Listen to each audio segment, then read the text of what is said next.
Hey there, I'm Jim, and today I'm not here to help you win someone back. I'm here to help you win yourself back. If you've ever felt drained trying to hold together a relationship with someone who constantly pulls away, who stays emotionally cold, who makes you feel like you're too much just for needing closeness, this video might just be the turning point you've been waiting for. Because here's a truth most people won't say out loud. Avoidantly attached people don't get obsessed with the one who chases. They get obsessed with the one who lets go. The one who chooses themselves. The one who doesn't try to be loved, live like they're already worthy of love. And what haunts them isn't the text you sent, the calls you made, or the times you tried to explain your worth. It's the moment you went quiet, when you stopped trying to be enough. When you no longer needed to be chosen because you had already chosen yourself. In this video, I'm breaking down the psychology behind avoidance and, more importantly, how to step out of that exhausting emotional dance without losing yourself. In fact, how to come out stronger, clearer, and unforgettable. If that hits something deep in you, hit subscribe because the journey back to your true value is just beginning. And stay with me until the end, because you don't just need to understand this, you deserve to embody this energy every single day. We often misunderstand avoidance. They seem like they don't care, don't need anyone, and don't feel much. But don't let their coldness fool you. The truth is, they do get obsessed. Not with the ones who chase, plead, or stay endlessly available, but with the one who walks away not out of pain, but out of self-respect. Avoidants have strong defense mechanisms. They build walls, maintain distance, and avoid any feeling that might make them lose control. So when someone chases them, tries to pull them closer, it doesn't melt their heart, it triggers their fear. They retreat faster, colder, more detached. But when you do the opposite, when you stop chasing, stop proving, stop fighting to be chosen, and instead, you choose yourself, something shifts inside them. That shift disrupts the emotional rhythm they're used to. You're no longer the one who's always there. You're no longer predictable, accessible, or easy to hurt without consequence. And that's what makes you unforgettable, because avoidants aren't attracted to dependence. They're drawn to independence, to someone who doesn't need them, who could walk away at any time, yet once chose to stay. Someone who sets boundaries not to punish, but to protect. Someone who doesn't beg for love, but radiates it calmly, firmly, and maturely. You don't have to be cold. You don't have to get angry. You just have to be clear. I see you, I understand you, but I won't keep trading my worth for a one-sided connection. Then you go quiet. You step back not to teach them a lesson, but because you've learned your own. And that's when the avoidant starts to miss you. Not the version of you who begged, apologized for feeling, or gave everything to be loved, but the version of you who turned inward, who was strong without shouting, who didn't need them but remained kind. They're not obsessed because you left. They're obsessed because you didn't leave with bitterness. You didn't need closure. You just needed peace. And that quiet exit wrapped in dignity is what makes you unforgettable. And it's right at that moment, when you step back with calm clarity, that a powerful paradox begins to reveal itself. One that most anxiously attached people fail to recognize. The more you chase, the more the avoidant pulls away. This isn't because they're cruel or heartless. It's because their nervous system is wired to associate emotional closeness with danger. They don't know that intimacy can be safe. For them, the closer someone gets, the greater the threat of losing themselves, of being controlled, overwhelmed, or engulfed. So every act of love from you, whether it's checking in, expressing vulnerability, or trying to talk things out, is interpreted by their defense system as pressure. And when they feel pressure, they retreat. First with silence, then with avoidance. Eventually, they rationalize, distance, and emotionally disappear. Not because you're not important, but because closeness makes them feel like they're losing freedom. Anxiously attached people, those who tend to love deeply and give endlessly, often believe, if I'm patient enough, loving enough, persistent enough, they'll change. But love alone doesn't dissolve lifelong defense mechanisms. Instead, your unconditional giving becomes a burden. The more you try to prove your worth, the less space they feel to breathe. And the more empty and confused you become, wondering if your needs are somehow wrong. This is where, if you're not careful, you fall into the oldest trap. The more abandoned you feel, the harder you try. You become the fixer, the rescuer, the emotional load bearer for two people.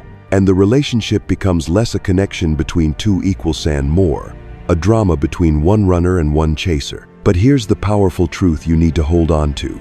Avoidants don't respond to more love. They respond to space. When you stop, when you quit texting, stop checking in, and no longer try to close the gap with emotional labor, that's when the shift begins. They start to feel the emptiness. There's no one left to react to, no pursuit to run from, and they are left to face themselves, their feelings, their unmet needs, and the loneliness they've long denied. So if you're wondering, what should I do to make them see the relationship? The answer isn't in doing more. It's in doing less control, less chasing, less effort to keep them close. And instead, doing more for yourself, setting boundaries, honoring your emotions, and returning to what nourishes you. When the avoidant no longer feels threatened, no longer feels pushed into closeness, when they begin to see that you can exist independently, that's when they get curious, then unsettled, then realize that you weren't the burden they feared. You were someone who knows how to love not through self-abandonment, but through self-respect. And once again, that makes you unforgettable.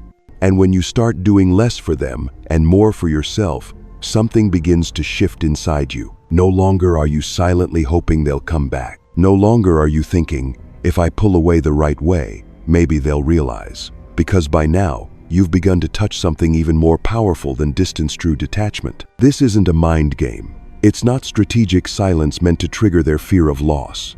It's a genuine release, a letting go that doesn't demand change, recognition, or love on your term. You stop texting. You stop explaining. You stop trying to connect or make them see what they're losing.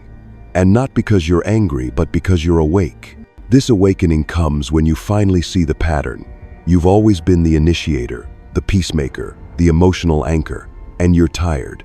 Not because you're weak, but because you've been strong for too long in a connection where mutual effort never showed up.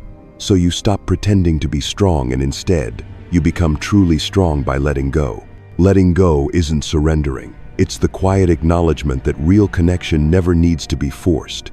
True detachment is when you pull back the energy that once poured toward them like a flood. You return to yourself, to the unspoken hurts, the crossed boundaries, the countless moments you stayed silent while your heart screamed for attention. You begin to listen to yourself. For the first time in months, maybe years, you put your hand on your heart and ask, what am I still feeling? Am I being honest with myself? Am I loving me? And in that stillness, you realize you weren't trying to save the relationship because it was healthy. You were trying to save it because you feared the void. You feared not being chosen. You feared losing someone so much that you lost yourself along the way. But now, you no longer need them to fill that space. You learn to sit with the emptiness and discover it doesn't destroy you. It doesn't swallow you. It's simply space to heal, to rebirth, to reclaim. Avoidants aren't used to this. They once believed they could control the dynamic by withdrawing, by growing cold, by going silent. But when you're the one who chooses silence, no from hurt, but from self-respect, they lose control. And in that space, they begin to feel what you used to carry, the absence, the disconnect, the quiet ache. But this time, they're the ones sitting with it. You're not trying to manipulate. You're not proving your worth. You're just still, calm, grounded, done not with anger, but with peace. And ironically, that becomes the energy they can't forget. True detachment isn't running away, it's a coming home. You no longer rely on someone else to feel whole. You no longer place your value in their hand. Instead, you look inward and say, I've always been a new haven when they didn't see it. And from that place of calm detachment, you begin to do something you once feared the most. You set boundaries. Not passive boundaries like, I won't text first while secretly waiting for a message. Not punitive ones like, I'll block them so they miss me. But real boundaries born from self-respect, from knowing your worth no longer depends on someone else's recognition. And that's exactly what terrifies the avoidant.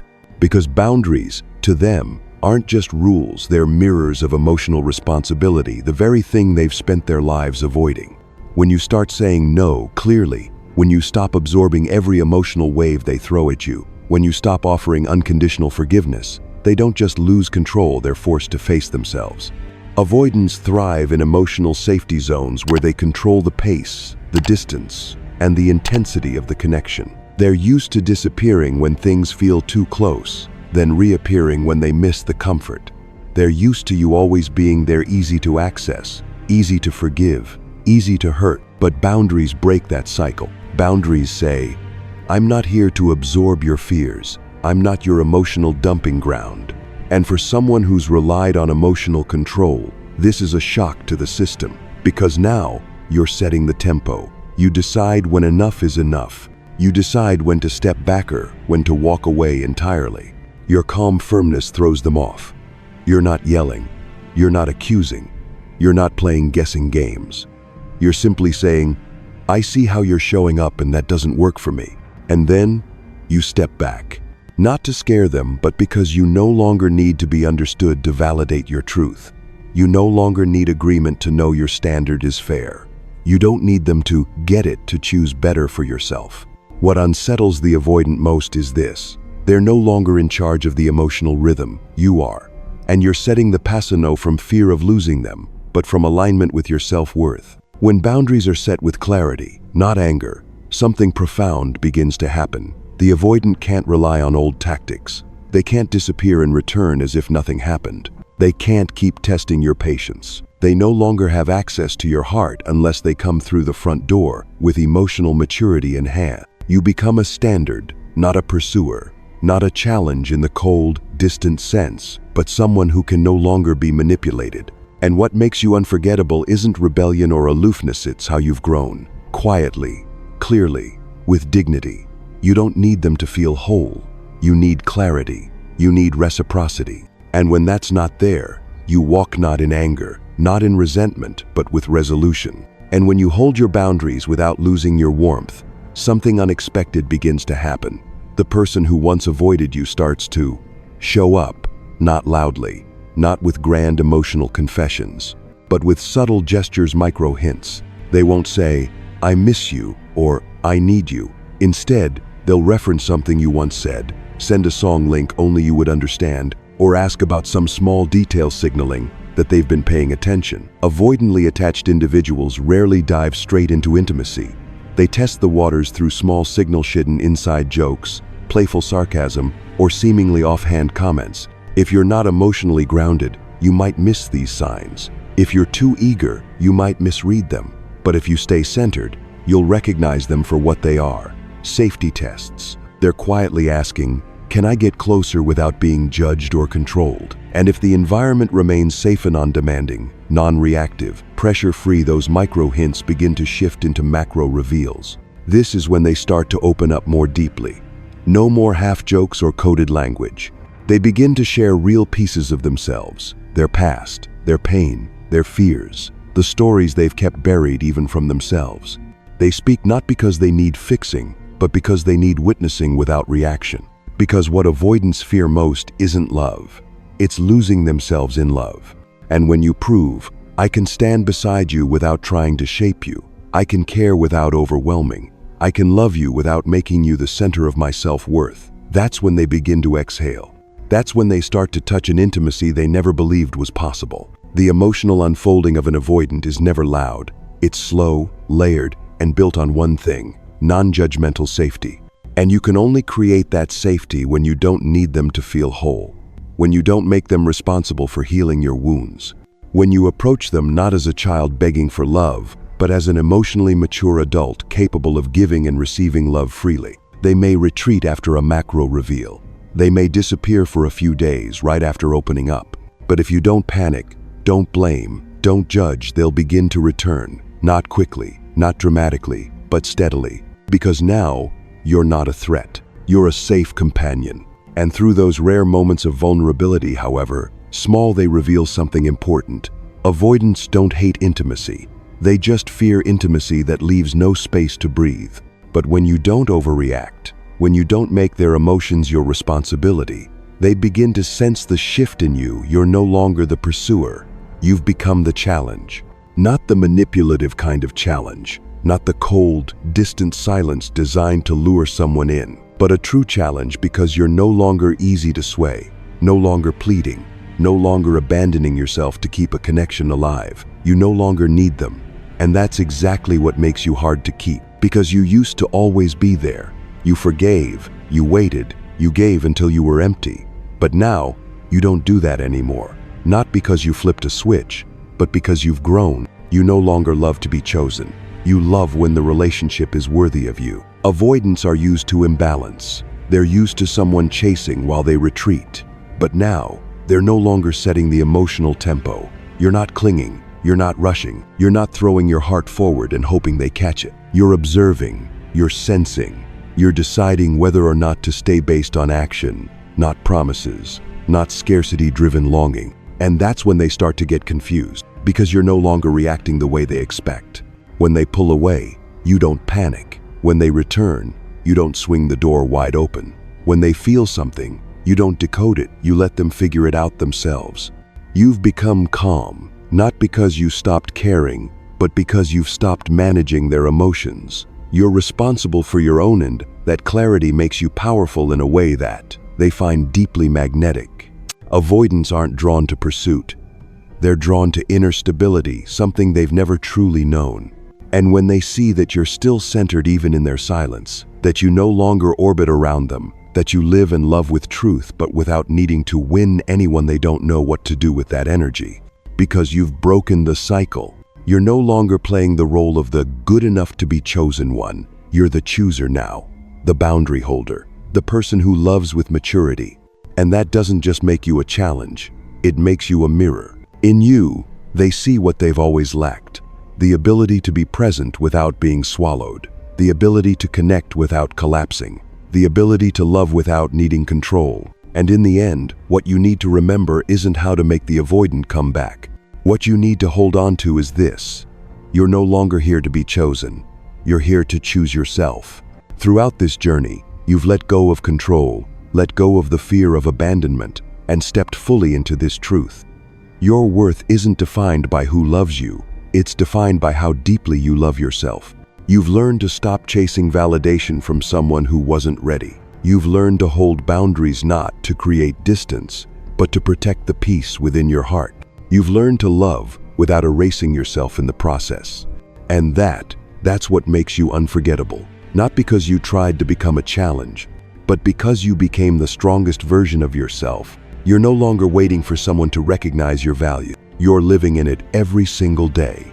And if someone is mature enough to step toward you, beautiful. And if not, you'll keep walking with clarity, with dignity, with your heart intact.